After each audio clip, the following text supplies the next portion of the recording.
சுஜாதா வந்து குமுத பத்திரிகையில் ஒரு காலத்தில் ரத்தம் ஒரே நிறம்னு ஒரு தொடர் எழுதினார். அதில் ஒரு குறிப்பிட்ட ஜாதியை பற்றி ஃபஸ்ட்டு சாப்டர்லேயே எழுதிட்டாருன்னு சொல்லி அந்த சாதிக்காரங்கெல்லாம் குமுத ஆஃபீஸில் போய் கல்லை கொண்டு எரிஞ்சு அந்த அந்த இது நிறுத்திட்டாங்க. நீ தமிழ்நாடு வந்து பெரியார் மண் என்று நாம் பெருமையாக பேசுகிறோம். ஆனால் தமிழ்நாட்டில் எந்த ஒரு ஜாதியை பற்றியும் குறிப்பிட்டு ஒரு கதை எழுத முடியாது, ஒரு திரைப்படம் எடுக்க முடியாது. நீங்கள் மகாராஷ்டிராவில் கூட நாகராஜ் மஞ்சள்னு ஒரு இயக்குனர் இருக்கார். அவர் சாயிரத்தின் ஒரு படம் எடுத்தார், சாதிக்கு எதிரான படம் தான். அதில் நேரடியாக பட்டேலுங்கிற ஜாதி பொண்ணை சமருங்கிற ஜாதியை சேர்ந்த ஒரு தாழ்த்தப்பட்ட சமூகத்தை சேர்ந்த இளைஞன் காதலிக்கிறான், கல்யாணம் பண்ணுறான்னு கதை வருது. அங்கெல்லாம் ஜாதி பேர் சொல்லி படம் எடுக்க முடியுது. ஆனால் தமிழ்நாட்டில் அது வாய்ப்பே கிடையாது. அந்த அளவுக்கு இங்கேருந்து சாதி வந்து இன்றைக்கு 2026 இறுகி போய் இருக்கிற சமூகமாக நாம் இருக்கிறோம். இப்படி இறுகி போன இந்த சமூகத்தை தமிழ் சிறுகதைகள் காலந்தோறும் சம்மட்டி கொண்டு அடித்து கொண்டே வந்தது. இப்போ புதுமை பித்தன் அதை அடிக்கிறார். அதில் முக்கியமான கதை வந்து இந்த நாசகார கும்பல்.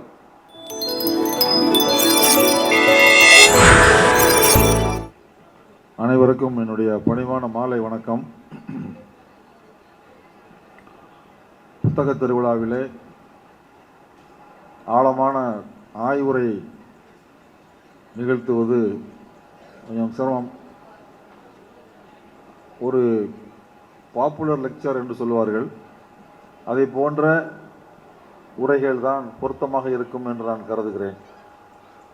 நான் இப்போ வந்து சில கதைகள் சொல்ல போகிறேன், அவ்வளோதான். தமிழ் சிறுகதைகளில் சமூக மாற்றத்தின் பதிவுகள் என்று தலைப்பு கொடுத்திருந்தாலும் சில குறிப்பிட்ட சில கதைகளை மட்டும் சொல்லி அதிலே சமூக மாற்றம் எப்படி பதிவாகி இருக்கிறது என்பதை நினைவுபடுத்துவதும், அதன் மூலமாக சிறுகதைகளை வாசிப்பதற்கு வாசகர்களை தூண்டுவதும் தான் என்னுடைய உரையினுடைய நோக்கமாக நான் கொண்டிருக்கின்றேன். ஏனென்றால் தமிழ் சிறுகதைக்கு நூற்றாண்டை தாண்டிய வரலாறு இருக்கிறது. தமிழ் சிறுகதை பிறந்ததே நம்ம ஜில்லாவில், திருநெல்வேலி ஜில்லாவில் தான். 1920களில் முதல்ல தமிழ் சிறுகதை அப்படிங்கிற ஒரு வடிவம், அது முதலாக எழுதிய 3 பேர் நம்ம இந்த பகுதியில் இருந்துதான் எழுதினார்கள். வரகநேரி வேங்கட சுப்பிரமணிய ஐயர் என்று சொல்லக்கூடிய வாவேசு ஐயர் அவர்களுடைய குளத்தங்கரை அரசமரம் அப்படிங்கிற சிறுகதை தான் தமிழின் முதல் சிறுகதை என்று பெரும்பாலான சிறுகதை ஆய்வாளர்கள் ஒப்புக்கொள்கிறார்கள். அவர் பிறந்த ஊர் வரகநேரி, அது திருச்சி பக்கம் இருக்கு. ஆனால் அவர் இங்கே வாழ்ந்தது சேரன் மகாதேவியில். சேரன் மகாதேவியிலே பரத்வாஜ ஆசிரமம் என்ற ஒரு ஆசிரமத்தை நடத்தியவர் அவர்தான். அங்கே சமபந்தி போஜனம் இல்லை என்பதனால் பெரியார் கோபித்துக் கொண்டு காங்கிரஸை விட்டே வெளியேறி சுயமரியாதை இயக்கத்தையே துவங்கினார். அப்படி ஒரு வரலாற்று பின்னணி உள்ள வாவேசு ஐயர் அவர் தான் தமிழின் முதல் சிறுகதையை எழுதினார் என்று பெரும்பாலும் ஒப்புக்கொள்கிறார்கள். வாவேசு ஐயர் தான் வாஞ்சிநாதனுக்கு துப்பாக்கி சுடுவதற்கு பயிற்சி கொடுத்தவர்.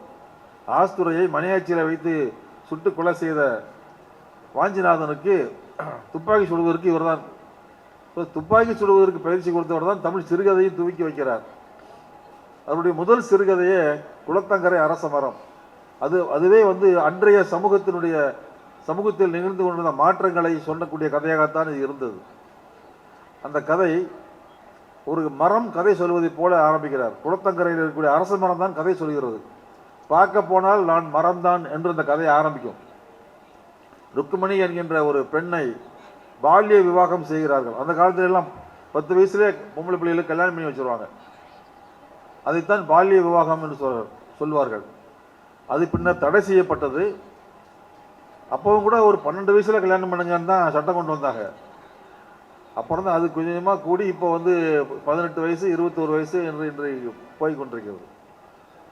அப்போ பால்ய விவாகம் செய்து விடுகிறார்கள். அந்த பையன் வந்து காலேஜில் படிச்சுக்கிட்டு இருக்கான், படிக்க போயிடுறான். இதுக்கிடையில் பொண்ணோட அப்பாவுக்கு வந்து அப்பாவுடைய பேங்க் திவால் ஆயிடுது. பேங்க் திவாலாகி ஒரு போட்ட பணம் பூரா போயிடுச்சு. மஞ்சள் நோட்டீஸ் கொடுத்துட்டான் வெள்ளக்கார பேங்க்கு. இந்த பேங்க் திவால் ஆகிறது அப்படிங்கிறதெல்லாம் ஒரு சமூகத்தில் நடந்த ஒரு மாற்றம். அதெல்லாம் அந்த முதல் சிறுகதையிலேயே பதிவு பண்ணியிருக்காரு. பாரதியினுடைய கவிதைகளை பற்றி ஆய்வு செய்து பாரதி காலமும் கருத்தும் என்று ஒரு புத்தகத்தை எழுதியவர் நம்ம ஊர் ஆய்வாளர் ரகுநாதன் அவர்கள். அவருடைய அந்த காலமும் கருத்துங்கிற புத்தகத்துக்கு தான் அவருக்கு சாகித்ய அகாடமி விருது கிடைத்தது. அவர் சொல்வார், பாரதியினுடைய ஒரு பாடல் வரி, பொழுதெல்லாம் எமது செல்வம் கொள்ளை கொண்டு போவதோ அப்படிங்கிற வரி இந்த வரி அவர் ஏன் எழுதினாரு, எப்படி எழுத வேண்டிய ஒரு நிலைமை உருவாச்சுன்னு சொன்னால், அன்னைக்கு வெள்ளக்காரங்களுடைய பேங்க்கில் நம்ம ஆளுகள் பணம் போட்டிருந்தாங்க. வெள்ளக்கார பேங்க் வந்து திவால் ஆயிடுச்சுன்னு சொல்லி நோட்டீஸ் கொடுத்துருவான். அதாவது குறிப்பாக அர்பத் நாட் பேங்க் இன்னும் ஒரு பேங்க்கு, இந்த அர்பத் நாட் பேங்க் வந்து திவால் ஆயிடுன்னு சொல்லி அதில் பணம் போட்டவங்களுக்கு பூரா ஒன்றும் இல்லைன்னு நாமத்தை போட்டான். அவ்வளோ பணத்தையும் வெள்ளக்காரன் கொண்டு போயிட்டான். இது போன்ற திவாலாகக்கூடிய பேங்குகளை நினைத்துத்தான் பாரதி அது போட்ட பணத்தை பூரா கொண்டு போகிறான் இல்லையா. ஆகவே தான் பொழுதெல்லாம் எமது செல்வம் கொள்ளை கொண்டு போவதோன்னு பாரதியார் எழுதினார் என்று ரங்கநாதன் குறிப்பிடுவார். அந்த விஷயத்தை வந்து தமிழினுடைய முதல் சிறுகதை குளத்தங்கரை அரச மரத்தில் அது பதிவு செய்திருக்கிறார் என்பது முக்கியமானது. ஆகவே இந்த கதை என்பது பால்ய விவாகத்துக்கு எதிராகவும் வரதட்சணைக்கு எதிராகவும் பேசிய ஒரு சமூக மாற்றத்தை பதிவு செய்த கதையாகத்தான் முதல் சிறுகதையே அமைந்தது. தமிழ் சிறுகதையினுடைய முதல் அலை என்று சொன்னால் அது 3 பேரால் உருவாக்கப்பட்டது. ஒருவர் வாவேசு ஐயர், அவர் இங்கே சேர்மாதவியில் வாழ்ந்தார். பாபநாசத்தில் போய் அந்த பானதீர்த்தத்தில் அவருடைய மகள் உள்ளே விழுந்ததுனால காப்பாற்ற உள்ளே குதிச்சவர் அங்கே செத்து போயிட்டார்.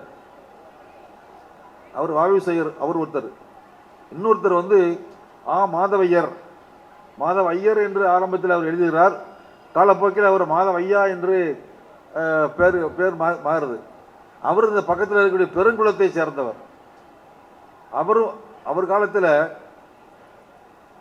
அவர் பிறந்த பிராமண சமூகத்துக்கு எதிராக என்னதான் இல்லை அவ்வளவு கடுமையாக கதைகளை எழுதியிருக்கிறார். இப்போ நம்ம பேசுகிறோம், சொந்த சாதிக்கு துரோகம் செய்வதுதான் உண்மையான ஒரு சமத்துவமான உணர்வுள்ள மனிதனுக்கு அழகு என்று நாம் இன்று பேசுகிறோம். இதை மாதவையா அவர்கள் 1920-25 செய்துட்டார். அவருடைய கதைகள் முழுவதுமே பிராமண சமூகத்தில் புறையோடி போயிருக்கக்கூடிய பழமைவாத கருத்துக்களுக்கு எதிராகத்தான் அவருடைய கதைகள் எல்லாமே அமைஞ்சது. மாதவியாவுடைய கதைகளை ஆய்வு செய்து ராஜ் கௌதமன் அவர்கள் ஒரு அற்புதமான புத்தகத்தை எழுதியிருக்கார். அவருடைய ஆய்வே அதுதான், அவருடைய கதைகளை வைத்தான் ஆய்வு பண்ணியிருக்கிறார். அவர் எடுத்து காட்டுகிறார் மாதவையா எப்படி பாரதியை விடவும் முற்போக்காக அன்றைக்கு தேதியில் அவர் இருந்தார் என்பதை காட்டுகிறார். மாதவியாவுடைய கதைகள் எல்லாமே அவர் பிறந்த சாதிக்கு எதிராகவே, பிறந்த சாதியில் இருக்கக்கூடிய பிற்போக்கான கருத்துக்களுக்கு எதிராக, நடந்து கொண்டிருக்கக்கூடிய மாற்றங்களுக்கு எதிராக. ஒரு கதையில் வந்து ஒரு தாழ்த்தப்பட்ட சமூகத்தை சேர்ந்தவர் ஒரு அக்ரகாரத்துக்கு வழியே நடந்து போயிடுவார். அதுக்காக பிடிச்சி கட்டி வச்சு அடிச்சிருவாங்க, மரத்தில் கட்டி வச்சு அடிப்பாங்க. நீ எப்படி தெருக்குள்ளே வரலாம் நீ அப்படின்னு. அப்புறம் அவர் அந்த அடி வாங்கும்போதே மனசுக்குள்ள ஒரு வெஞ்சினம் கொண்டு மகனை படிக்க வச்சு தாசில்தார் ஆக்கிடுவார். இப்போ அதே அக்ரகாரத்துக்குள்ள இந்த தாசில்தாரை குதிரை மேலே ஏற்றி பரிவட்டம் கட்டி உள்ளே வரவேற்று கொண்டு போவாங்க. இப்படி ஒரு மாற்றத்தை வந்து அந்த கதையில் பதிவு செய்கிறார் அவர். சட்டத்தின் முன் அனைவரும் சமம் என்று ஆங்கிலேயர்கள் சட்டம் கொண்டு வராங்க. அதுக்கு முந்தையெல்லாம் சட்டத்திற்கு முன்னாடி சமம் கிடையாது. ஏன்னா அன்னைக்கு சட்டமே மனு தர்மம் தான். மனு தர்மத்தில் ஜாதி ரீதியாகத்தான் தண்டனைகள். பிராமணன் கொலை செய்தால் அதுக்கு தண்டனை ரொம்ப மைல்டாக இருக்கும். அடுத்தடுத்த ஜாதிக்காரர்கள் கொலை செய்தால் அதுக்கு தண்டனை வேறு. சாதி ரீதியாகத்தான் அந்த சட்டங்கள் இருந்தது. அதை ஆங்கிலேயர்கள் மாற்றி சட்டத்தின் முன் சமம் என்று கொண்டு வந்த போது பிராமண சமூகத்துக்குள்ளே ஏற்பட்ட கொந்தளிப்பை தன்னுடைய கதைகளிலே பதிவு செய்திருக்கிறார் மாதவையா. சமூக மாற்றத்தை அற்புதமாக பதிவு செய்தபடிதான் தமிழ் சிறுகதையினுடைய பிறப்பே இருந்தது என்று நாம் வாசிக்கும் போது தெரிகிறது. 3வது முக்கியமான சிறுகதையாளர் பாரதி. பாரதி முயற்சி செய்யாத வடிவமே கிடையாது. கவிதையிலே, கட்டுரைகளில், காவியங்கள் என்று அவர் எல்லாத்தையுமே எழுதியிருக்கிறார். பத்திரிகை கட்டுரைகள் நிறைய எழுதியிருக்கிறார். அவருடைய சிறுகதைகள் அதுவும் வந்து சாதிக்கு எதிராக. அவருடைய 6 அடி நிலம் என்கின்ற சிறுகதை எல்லாராலும் கொண்டாடப்படக்கூடிய ஒரு சிறுகதை. நீ இங்கே இந்தியாவில் இருந்துக்கிட்டு நான் ரொம்ப பிராமண உயர்ந்த ஜாதி சொல்லிட்டு தெரியே, நீ வந்து ஆப்பிரிக்காவுக்கு போனேன்னா உன்னை கருப்பர்கள்னு சொல்லி உன்னை உள்ளே விட மாட்டான், நீ திண்டத்தாக ஆயிடுவ, இந்த அறிவு உனக்கு இருக்கா, செத்து போனால் உனக்கு 6 அடி நிலம் தான் உனக்கு சொந்தம் என்று அவர் ஒரு முன்னுரையை எழுதி அந்த கதையை எழுதியிருக்கிறார். ஸோ தமிழ் சிறுகதையினுடைய முதல் அலையை உருவாக்கிய 3 முன்னோடிகள் வாவேசு ஐயர், பாரதி, மாதவையா. இந்த 3 பேருமே சமூக மாற்றத்தை வரவேற்று சமூகத்தில் நிகழ்ந்து கொண்டிருந்த கொந்தளிப்புகளை பதிவு செய்தபடிதான் தமிழ் சிறுகதையை அவர்கள் துவக்கினார்கள். இது 20களில் 3 பேருமே 1925க்குள்ளே இறந்து போயிடுறாங்க. முதல் அலை ஓய்கிறது. 2வது அலையை உருவாக்கியவர் நம்மூர்காரர். அவரும் புதுமை பித்தன்.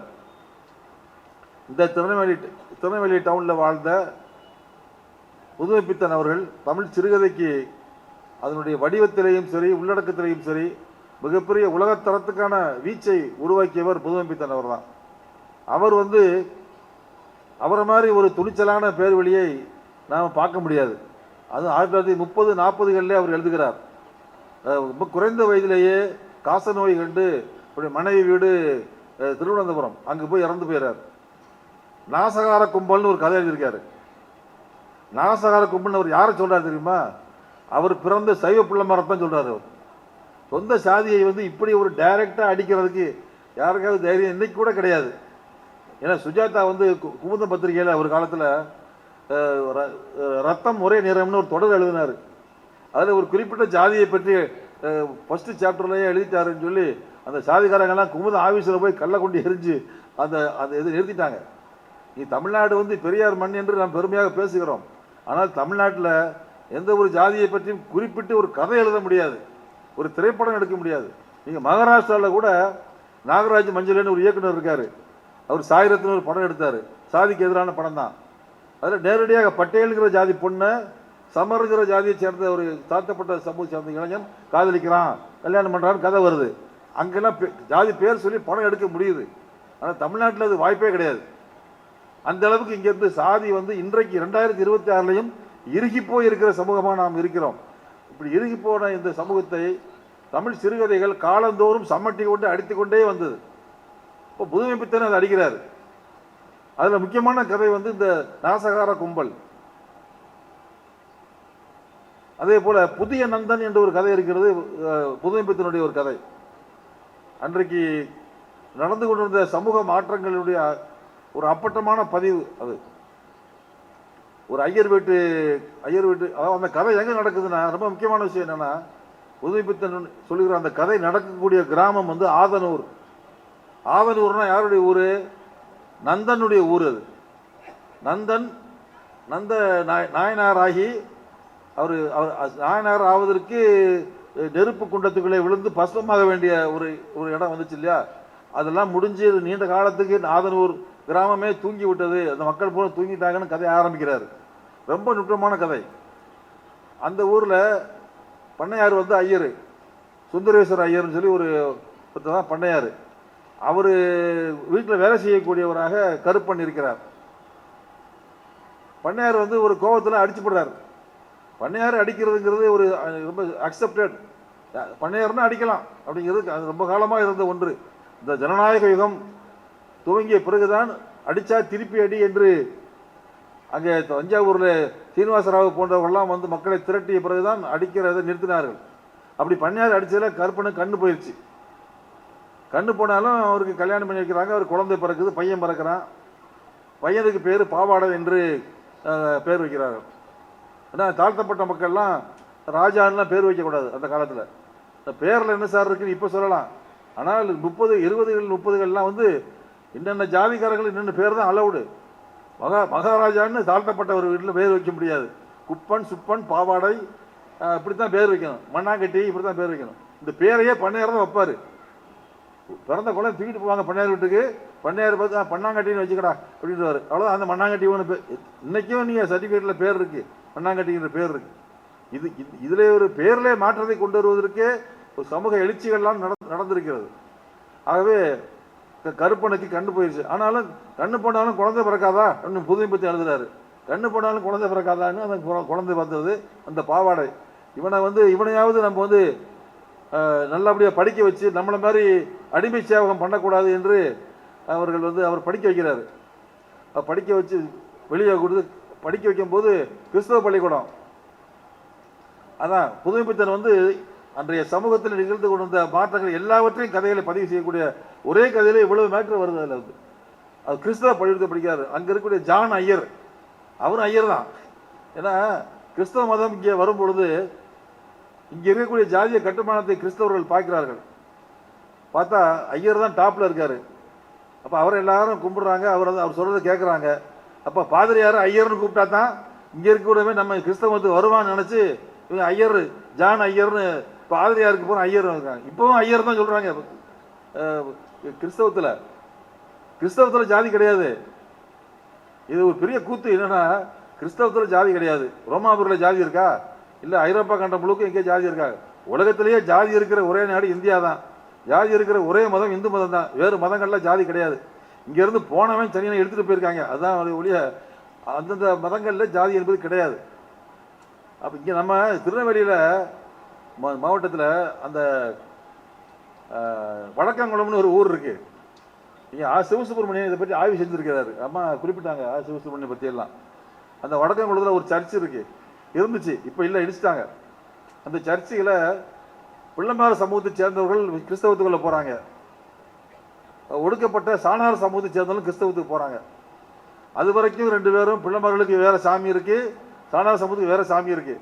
அவங்கவுங்க சாமியை அவங்கவுங்க கும்பிட்டுட்டு போய்க்கணும். எந்த மோதலும் இருக்கக்கூடாது. கிரகங்கள் சுற்றுற மாதிரி எந்த கிரகமும் ஒன்னோட ஒன்று மோதாமல் டிராஃபிக் கிளீனாக போய்கிட்டு இருக்கணும். ஆனால் இப்போ 2 பேரும் ஒரே மதத்துக்குள்ளே வந்துட்டாங்க, கிறிஸ்தவத்துக்குள்ளே வந்துட்டாங்க. இப்போ 2 பேருமே சர்ச்சுக்கு வராங்க. இப்போ பிள்ளைமார்கள்லாம் பார்த்துட்டு நீங்களும் இங்கே வராங்கிறாங்க. சாமி நானும் இப்போ நீங்களும் ஒரே சாமி தான் இப்போ அப்படிங்கிறாங்க. அதெல்லாம் ஒன்றும் ஒத்துக்க முடியாது அப்படிங்கிறாங்க. இல்லைன்னா பெரிய பஞ்சாயத்தாக இருக்குது. அப்போ பாதிரியார், வெள்ளைக்கார பாதிரியார் வராரு. இங்கே வந்து என்ன பிரச்சனைங்கிறாரு. அது எப்படி அவனும் நானும் ஒரே இதுக்குள்ளே எப்படி உள்ளே வர முடியும் அப்படின்னு பிள்ளைமார்கள் கோச்சிக்கிறாங்க. இப்போ பாதிரியார் சொல்கிறாரு, கிறிஸ்தவத்தில் ஜாதி கிடையாதுப்பா அப்படிங்கிறார். அப்போ அந்த பாதிரியார் உட்கார வச்சு சைவ பிள்ளைவாள் வந்து கிளாஸ் எடுக்கிறாங்க பாதிரியாருக்கு. நீங்கள் உங்கள் மதத்தில் ஜாதி இல்லாமல் இருக்கலாம் ஃபாதர், கிறிஸ்தவத்தில் ஜாதி இல்லைங்கிறத வச்சுக்கோங்க, ஆனால் எங்கள் ஊரில் ஜாதி இருக்குல்ல, இதை நாங்கள் எப்படி விட முடியும் அப்படின்னு பஞ்சாயத்து பண்ணுறாங்க. அப்போ என்னையா செய்யறதுன்னா, அது 2 பேரும் ஒரே கோயிலுக்குள்ள வர முடியாதுங்கிறாங்க. அப்போ என்ன பண்ணுறாருன்னா, அந்த சர்ச்சை இடிச்சிட்டு புதுசாக ஒரு சர்ச்சு கட்டுறாரு பாதிரியார். சின்ன பையன் போகிற டவுசர் மாதிரி ஒரு சர்ச்சு கட்டுறாரு. அப்படி அப்படி இப்படி இப்படி வந்து இப்படி 2 ஓட்டை இருக்கிறோம் இல்லையா, இந்த ஓட்டை வழியே சாணார்கள்லாம் வாங்க, இந்த ஓட்டை வழியே பிள்ளைமாரெலாம் வாங்கன்னு சொல்லிட்டாரு.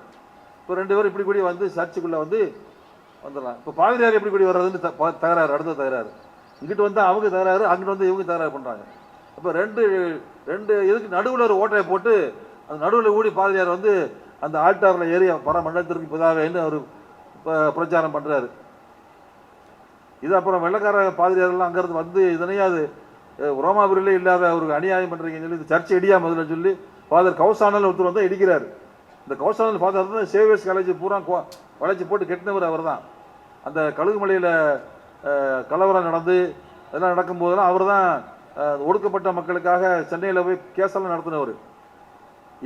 இவ்வளவு கூத்து நடந்திருக்கு இல்லையா, இது எல்லாத்தையும் மனசில் வச்சு தான் புதுமைப்பித்தன் இந்த புதிய நந்தன் கதையில் எழுதுறாரு. ஜான் ஐயர் இந்த பாவாடையை படிக்க வச்சு அவனுக்கு பேரையே மாற்றி செபஸ்டியன் ஏதோ ஒரு பேரை வைக்கிறாரு. அந்த கதை அப்படி போயிட்டு இருக்கும்போது இவன் படித்து ஹைஸ்கூல் முடித்து பெரிய பையன் ஆயிட்டானா, ஜான் ஐயருக்கு ஒரு மக இருக்கா. அந்த மகளை இவ்வளவு ரொம்ப நெருக்கமாக சின்ன பிள்ளைலேருந்து விளையாடி லவ் உண்டாயிருச்சு. லவ் உண்டானா என்ன செய்யணும் பாதிரியார், பரமண்டலத்திற்கும் பிதாவோட அவருக்கு இதை ஏற்றுக்க முடியல. பர நாயே ஏன் உனக்கு வந்து என் வீட்டு பொண்ணு கேட்குதான்னு சொல்லி அடித்து மிதித்து முதுகில் ஒரு மிதித்து வெளியே தள்ளி விட்டுறாரு. அவன் வெறுத்து போய் அப்படியே வந்து பெரியார் கட்சியில் சேர்ந்துடுறான். பாருங்க, ஒரு கதைக்குள்ள எவ்வளவு ட்விஸ்ட் வச்சிருக்காரு புதுமைப்பித்தன். அத்தனையும் சமூக மாற்றம். தோழர் நரசிங்கன்னு தனக்கு பேரை மாற்றிக்கிறாரு. தோழர் நரசிங்கனாயி ராமசாமி பெரியார் கட்சியில் சேர்ந்தார் அப்படின்னு புதுமைப்பித்தன் எழுதுறாரு. இது ஒரு பக்கம், இந்த ஒரு ட்ராக் ஓடிக்கிட்டு இருக்குது. பேரலல் ஷாட் கிட்ட என்னன்னா, ஐயரோட சுந்தரேச ஐயருடைய பையன் இவன் வந்து காலேஜில் படிக்கான். காலேஜில் படிக்கும்போது அவனுக்கு வந்து பிரம்ம சமாஜம், ஆரிய சமாஜம் இதெல்லாம் கான்டாக்ட் ஏற்பட்டு காங்கிரஸ் கட்சியில் சேர்ந்துடுறான். காந்தியுடைய சீடனாகி வந்து சத்தியாகிரகத்தில் போய் கைதாகிடுறான். இவர் வந்து சத்தியாகிரகம் தப்புடா, இதெல்லாம் காந்தி சொல்றதெல்லாம் கேட்கக்கூடாது, அவர் வந்து எல்லாம் ஒன்றுன்னு சொல்லிட்டு இருக்கான், அந்த காந்தி வரட்டும் நான் பேசிக்கிறேன் அப்படின்லாம் இவருக்கு அப்பா சொல்றாரு. அப்பா கேட்க மாட்டேங்க, நான் இளைஞன் இல்லையா. அவன் வந்து அடுத்தடுத்து சத்தியாகிரகத்தில் போய் போலீஸில் அடி வாங்கிட்டு இருக்கான், வெள்ளக்காரன் போலீஸில். இப்போ 2 போயிட்டு இருக்கு. இப்போ 2 பேரும் ஊருக்கு வராங்க. ஐயர் பையனும் ஊருக்கு வரான், பாவாடையாக இருந்து தோழர் நரசிங்கமாக மாறி எவனும் ஊருக்கு வரான். ஊருக்கு வந்து இந்த தாழ்த்தப்பட்ட பறை சமூகத்துக்குள்ளே போய் எல்லாரும் ஒன்று தான், எல்லாரும் தோழர்கள் தான் அப்படின்னு சொல்லி சொல்கிறான். அவன் கருப்பன் என்ன சொல்கிறாரு, ஏப்பா இதெல்லாம் இது டவுனில் அப்போ நம்ம ஊர்லலாம் அது நடக்காதப்பா அப்படின்னு அவன் சொல்கிறாரு. அது புதுமைப்பித்தனுடைய அது அவநம்பிக்கை இல்லை, ஊர் யதார்த்தத்தை அவர் சொல்கிறாரு. அவ்வளோ ஈஸியான மேட்ரு கிடையாது, ஊரை மாற்றுறதுங்கிறது அவ்வளோ ஈஸி கிடையாது. ஒரு சின்ன மாற்றத்தை கூட நம்ம சமூகம் ஏற்றுக்கொள்ள தயாராக இல்லை. இப்போ கூட ஒரு குடும்பத்தில் லவ் மேரேஜ், நாங்கள் பேச்சுவார்த்தை நடத்துகிறேன். நான் போய் ஏன்னா லவ் மேரேஜ் சாதி விட்டு சாதி லவ்னா நம்ம போய் நிற்போம், நம்ம தானே போய் நிற்கணும். எழுத்தாளர் ஊரெல்லாம் நல்லா முற்போக்காக மாறுன்னு சொல்லிட்டு இப்போ நிஜ வாழ்க்கையில் அப்படி நடக்கணும்ல. அங்கே போய் ரெண்டு பேருக்கு பேச்சுவார்த்தை நடத்தியாச்சு. வேறு ஜாதி 2 பேரும் வேறு ஜாதி லவ் பண்ணுறாங்க. இப்போ 2 பேரும் சுமூகமாக ஒத்துக்கிட்டாங்க. சரி பிள்ளைங்க ஆசைப்பட்டாங்க, முடிச்சு வச்சிருன்னு சொல்லிட்டாங்க. இப்போ பையன் வீட்டில் என்ன சொல்கிறான், கல்யாணம் வந்து சுயமரியாதை திருமணம் தான் நடத்துவோம் அப்படின்னு சொல்கிறோம். உடனே அந்த பொண்ணு விட்டார், சரி சுயமரியாதை திருமணம் நடத்திடுவோம் அப்படிங்காங்க. அப்போ தாலி கிடையாதுன்னு சொல்கிறோம். அந்த பொண்ணோட அம்மா ராத்திரியெல்லாம் அழுகுது, தாலி கட்டலைன்னா கல்யாணம்னே சொந்தக்காரங்க யாரும் ஒத்துக்க மாட்டாங்களே, இப்படி சொல்கிறீங்களே அப்படின்னு அழுகுது. ஒரு சிறிய மாற்றத்தை கொண்டு வர முடியல. இப்போ எப்படி தாலி வச்சு எப்படி தாலி கட்ட முடியாதுன்னு இந்த குடும்பம் நிற்குது. அந்த குடும்பத்தில் வந்து தாலி இல்லைன்னா சொந்தக்காரங்க ஒருத்தரும் கல்யாணம் ஒத்துக்கூட மாட்டாங்க, பெரிய பஞ்சாயத்து ஆரம்பியா, எங்களுக்கு உறவுகளே விட்டு போயிடும் அப்படின்னு சொல்கிறாங்க. இன்னும் எல்லாம் படித்த குடும்பம் தான். என்னத்தை படித்தாங்க, இந்த பள்ளிக்கூடத்தில் உள்ள பாடத்தை தானே படித்தாங்க. இது விளங்காத பாடத்தை தானே காலம்புறம் நடத்திக்கிட்டு இருக்கோம். நம்ம எந்த ஒரு சமூக மாற்றத்திற்கும் துணை செய்யாத மனப்பாட கல்வி முறையை வைத்துக்கொண்டு ஒரு ஒரு ஒரு கம்பை வச்சுக்கிட்டு என்னத்தையோ தலையில் ஏற்றிக்கிட்டு இருக்கோம். நம்ம பாடங்கிற பேரில் சுயமாக சிந்திப்பதற்கு கற்றுக் கொடுக்காத, தன்னம்பிக்கையை தராத ஒரு பள்ளிக்கூடம் தானே நம்ம நடத்திக்கிட்டு இருக்கோம். இல்லைன்னா அனிதா ஏன் தற்கொலை பண்ணி சாகுறா, அவ்வளோ மார்க் வாங்கிட்டு நீட்டில் ஃபெயிலுங்கிறதுக்காக ஏன் சாகுறா? முடியாது. வரக்கூடிய இக்கட்டான சூழ்நிலைகளை எதிர்கொள்ளக்கூடிய ஒரு மனோபலத்தை தரக்கூடியதாக நம்முடைய கல்வி முறை இல்லை அல்லவா? அது எந்த ஒரு சிறிய மாற்றத்தையும் நம்ம ஏற்றுக்கொள்ள முடியாது. இதைத்தான் புதிய நந்தன் கதையில் இம்புட்டு கதையை அவர் எழுதலை. ஆனால் இம்புட்டு நடக்கக்கூடிய இன்றைக்கே நடக்கும்போது புதுமைப்பித்தன் காலத்தில் நடக்கும்.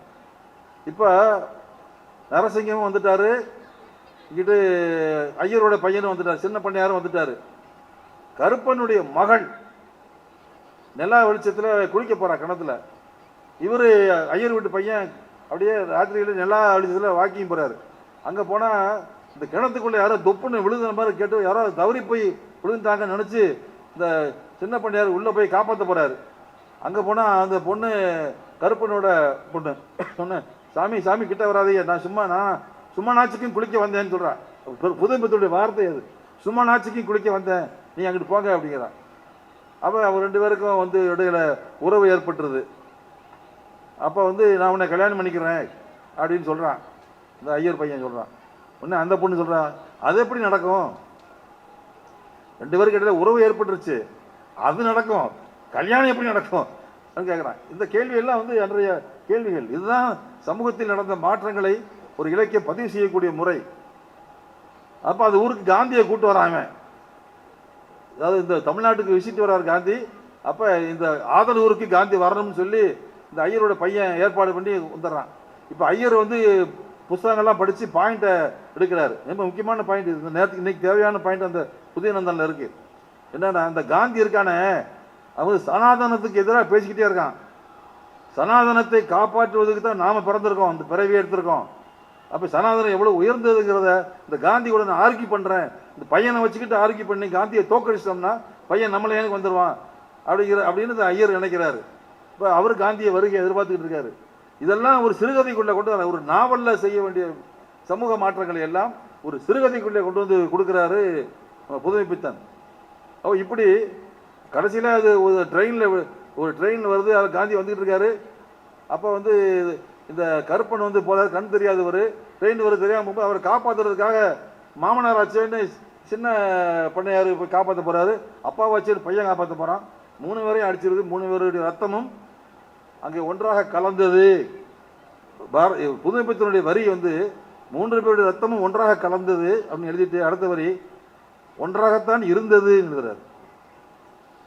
ஒன்றாகத்தான் இருந்ததுன்னு ஏன் எக்ஸ்ட்ராவாக ஒரு லைன் போட்டிருக்காருன்னு யோசிச்சு பாருங்க. அங்கே தான் புதுமைப்பித்தனுடைய ஸ்டாண்டு, அங்கே தான் அவருடைய ஸ்டாண்டு வெளிப்படுது. அப்படி தான் புதுமைப்பித்தன கதையில் 1-2 வார்த்தையில் அந்த ஸ்டாண்டு வெளிப்படுத்திடுவார். அப்படி சமூக மாற்றத்தை பதிவு செய்யக்கூடிய ஒரு படைப்பாளிகளாகத்தான் சிறுகதையினுடைய முதல் அலையிலே வந்த வ.வி.செய்யர், மாதவையா, பாரதி எப்படியோ அப்படித்தான் புதுமைப்பித்தன் வருகிறார். அதே போல கூப்பா ராஜகோபாலன் இந்த 40களிலே தமிழ் சிறுகதையை முன்னுக்கு கொண்டு சென்றவர்களில் முக்கியமானவர்கள் புதுமைப்பித்தன், கூப்பா ராஜகோபாலன், மௌனி, பிச்சமூர்த்தி போன்ற முக்கியமான படைப்பாளிகள். கூப்பராஜாவுடைய அவரை பற்றி காலம்புறாவும் என்ன சொல்லிட்டாங்கன்னா, பெண் மனதை நுட்பமாக படைத்தவர். இப்படியே சொல்லி சொல்லி அவருடைய சில முக்கியமான கதைகளை விட்டாங்க. நான் அதனால தான் இப்போ நான் ஒரு புத்தகம் எழுதியிருக்கேன், தமிழ் சிறுகதையின் தடங்கள் என்று ஒரு புத்தகம் எழுதினேன். அதுக்கு தான் சாகித்ய அகாடமி விருதுன்னு சொல்லி 3 மணிக்கு அறிவிக்க போகிறான்னு சொல்லி 2:55க்கு இந்த தாலி கட்டுற நேரத்தில் பொண்ணை கடத்திட்டு போவாங்கல்ல சினிமாவில், அது மாதிரி என் விருதை கடத்திட்டு போயிட்டாங்க இந்த மத்திய சர்க்கார். அது ஒரு பக்கம் அது ஒரு பஞ்சாயத்து ஓடிக்கிட்டு ஒரு பாலிடிக்ஸ் போய்கிட்டு இருக்கு. அந்த அந்த புத்தகத்துக்காக நான் வந்து ஒவ்வொரு படைப்பாளியினுடைய எல்லா கதைகளையும் வாசித்தேன். ஏன்னா ஒரு 50 கதையை படிச்சுட்டு ஒரு ஜட்ஜ்மெண்ட் கொடுக்கலாம், ஒரு அசஸ்மெண்ட் கொடுக்கலாம். நான் அதை விரும்பலை, எல்லா கதையும் படிக்கணும்னு நினச்சேன். அதில் 2 லாபம் விளைந்தது. என்னன்னா, ஒன்று வந்து ஆக ஓகோன்னு குளோரிஃபை செய்யப்பட்ட உச்சத்தில் வைத்து புகழப்பட்ட படைப்பாளிகள் அவர் எல்லா கதையிலும் படிக்கும்போது ஏதாவது ஒரு கதையில் அவர் அப்படி இல்லை அப்படின்னு ஒரு கதையில் சிக்கிறாங்க. இது ஒன்று. இன்னொன்று, நாம் கவனிக்காத மிக முக்கியமான கதைகளை அவருடைய எல்லா கதையும் வாசிக்கும் போது நமக்கு கிடைக்கிறது. நாஞ்சில் நாடனுடைய கதைகளை பூரா நம்ம தொடர்ந்து வாசிக்கும் போது மகாராஷ்டிராவில் விவசாயிகள் ஆயிரக்கணக்கான பேர் தற்கொலை செய்து கொண்டதை அவர் ஒரு கதையில் எழுதியிருக்கிறார். யாம் உண்பேம் என்ற அவருடைய சிறுகதை தமிழினுடைய மிக முக்கியமான சிறுகதை. இந்திய அளவில் விவசாயிகளுடைய தற்கொலையை பற்றி எழுதப்பட்ட ஒரே சிறுகதை அதுதான் நினைக்கிறேன் நான். அப்படி ஒரு மகத்தான சிறுகதை படைத்திருக்கிறார் என்பது எல்லா கதையும் படிக்கும் போது தான் நமக்கு அந்த கதை வருது. அவருடைய சில கதைகளை மட்டும் வாசித்தால் அது கிடைப்பதில்லை. அதே போல கரிச்சான் குஞ்சு என்று ஒரு எழுத்தாளர், அது கரிச்சான்னா அது கூப்ப ராஜகோபாலன் வைத்த புனை பெயர். இவர் வந்து கரிச்சானுக்கு குஞ்சு, அதனால பாரதிக்கு தாசன் மாதிரி தன்னுடைய பேரை கரிச்சான் குஞ்சு என்று வைத்துக் கொண்டார். கூப்பரா மாதிரியே கதைகள் எழுதியிருக்கிறார். ஆனால் எல்லா கதையும் வாசிக்கும் போது ஒரு கதையில அவர் சிக்கிட்டார். ஒரு சமூக மாற்றத்தை அவர் பதிவு செய்கிறார். என்ன, தஞ்சாவூர்ல இருக்கார் அவர். தஞ்சாவூர்ல விவசாய தொழிலாளிகளுக்கு பண்ணையார்கள் சாட்டை அடியும் சாணி பாலும் பரிசாக கொடுத்துக்கிட்டு இருந்த காலம் இருக்கு. அதாவது லேட்டா வந்தா அடி, சாட்டையில சீனிக்கெல்லாம் கட்டி அடிப்பாங்க, சதையை பிச்சுட்டு வருவோம். அப்புறம் கெட்டி போட்டு மரத்தில் கெட்டி போட்டு சாணியை கரைச்சி வாயில் போட்டுறது. மராசுதார் பண்ணையார்னா அவ்வளவு அயோக்கியங்களாக இருந்தது தான் தமிழகத்தினுடைய வரலாறு, தஞ்சை மண்ணுடைய வரலாறு. நான் நேற்று தான் அதனுடைய வரலாற்றை ஒரு 1000 பக்கத்தில் புத்தகமாக எழுதி நேற்று தான் வெளியிட்டு இங்கே வந்திருக்கேன் அவங்க முன்னாடி நிற்கிறதுக்கு. பண்ணையார்களை பற்றி நம்முடைய நம்ம சினிமாக்கள்லாம் எப்படி காட்டுறாங்க, அப்படியே நாட்டாமல் இருக்கிறாங்க. அப்படியே உலகத்திலேயே நல்ல பேர் இந்த பண்ணையார் தான். இப்படி தான் வந்து பூரா சினிமா எடுத்து பண்ணையார்களை பூரா பூஸ்ட் பண்ணுறாங்க. அவங்க பூரா 1ஆம் நம்பர் கொலகார பைகளாக அயோக்கிய பைகளாக தான் இருக்காங்க. எப்படி இந்த மன்னர்கள்லாம் செங்கோல் மன்னர்கள்னு குருடா விட்டு தெரிஞ்சாங்களோ, ஒரு பய கூட செங்கோல் மன்னன் கிடையாது, அவ்வளோ பயிலும் கொடுங்கோல் மன்னன் தான். ஏன்னா மக்களிடம் கசைக்கு பிழிந்து வரியை வாங்கி அவர் உழைத்து உருவாக்கி களத்திலே போட்டதை வரி என்ற பேரில் கொள்ளையடித்து கொண்டு போவதுதான் மன்னர்களுடைய வேலை இல்லையா? அந்த கொள்ளையடித்து கொண்டு போனதை கொண்டு போய் அரண்மனைக்குள்ளே வச்சுக்கிட்டு அதை காப்பாற்றுறதுக்கு தான் கோட்டை கட்டி அகழி கட்டி முதலையை உள்ளே விட்டு உள்ளே வச்சு உள்ளே நம்ம அக்கா தங்கச்சி மாதிரி தண்ணி எடுக்க போகிற பிள்ளைகளை பூரா தூக்கிட்டு போய் அந்த புறத்தில் 1000 பேர் ஆற்று மணலை என்னால் எண்ணிடலாம். அயோத்தி தசரத சக்கரவர்த்தியோட பொண்டாட்டிகளை எண்ண முடியாதுன்னு பழமொழி உண்டாக்குற அளவுக்கு அரண்மனைகளில் நம்முடைய அக்கா தங்கச்சி மாதிரி தான் கொண்டு போய் வச்சுருந்தாங்க அந்த பையன். அவங்களெல்லாம் அந்த அவையுமே அந்த பையன் இந்த பையன் பேசுறதுக்கு பதிலாக மன்னர் பிரான் மன்னர் பெருமான்னு பேசி பேசி நம்ம காலத்தை ஒப்பத்திட்டோம். கரிச்சான் குஞ்சு அந்த ஊரை சேர்ந்தவர். பல கும்பகோணம் ரைட்டர்ஸ் என்று சொல்லக்கூடிய பல படைப்பாளிகள் சின்ன சின்ன ஆண் பெண் உறவு சம்பந்தமான கதைகளை எழுதினார்கள். ரொம்ப நுட்பமாக எழுதியிருக்காங்க, அதனால சந்தேகம் கிடையாது. அவங்கெல்லாம் நம்முடைய முன்னோடிகள், சல்யூட் அடிக்கிறோம். ஆனால் அந்த காவிரிக்கு இந்த பக்கமாக கதை எழுதிட்டீங்களே, காவிரி அந்த பக்கத்தில் இந்த சாட்டையடியும் சாணிப்பாலும் நடந்தது. உழைப்பாளிகளுக்கு கூலிகளுக்கு கூலி அரைப்படி நெல் கூலி கேட்டதற்காக கொடியை இறக்க மாட்டேன் என்று சொன்னதற்காக வெண்மணிகளை 44 பேர் உயிரோடு கொளுத்தினார்களே பண்ணையார்கள் நேரடியாக போய். அதை பற்றி ஒரு கதை எழுதக்கூடாதா? நீங்கள் 300 கதை எழுதிருக்கீங்க ஒரு எழுத்தாளர், ஒவ்வொருத்தரும் 300 கதை. ஒவ்வொரு ஆண் பெண் உறவு சம்பந்தமாக தான். எல்லா கதைகள்லையும் மாடியில் அத்தான் இருப்பார், புது பொண்டாட்டி கொலுசு சத்தம் கேட்க அந்த காப்பியை கொண்டுக்கிட்டு படியேறி மேலே வருவான். இந்த ஜலங் என்று இவருடைய இதயம் பிடிக்கிறது தான் அவ்வளோ கதை எழுதியிருக்கீங்களே. இந்த சடார்னு அடித்தானே சாட்டையடி சாணிப்பாலும், அதை பற்றி ஒத்த கதை எழுதக்கூடாதா? சமூக மாற்றத்தில் இதெல்லாம் வராதா? மொத்த சமூகமே ஆண் பெண் உறவுகளே முடிஞ்சு போச்சா? இது எழுதலை, யாரும் எழுதலை. ஆனால் விதிவிலக்காக எல்லா கதையும் படிக்கும் போது தான் தெரியுது. கூப்பாரா ஒரு அற்புதமான கதை எழுதியிருக்கிறார், பண்ணை செங்கான் என்று ஒரு கதை எழுதியிருக்கிறார். அதில் பறைச்செங்கான் என்று வழங்கப்படக்கூடிய பண்ணை அடிமையாக இருந்து அவர் குத்தகைக்கு விவசாயம் பண்ணுகிறார்.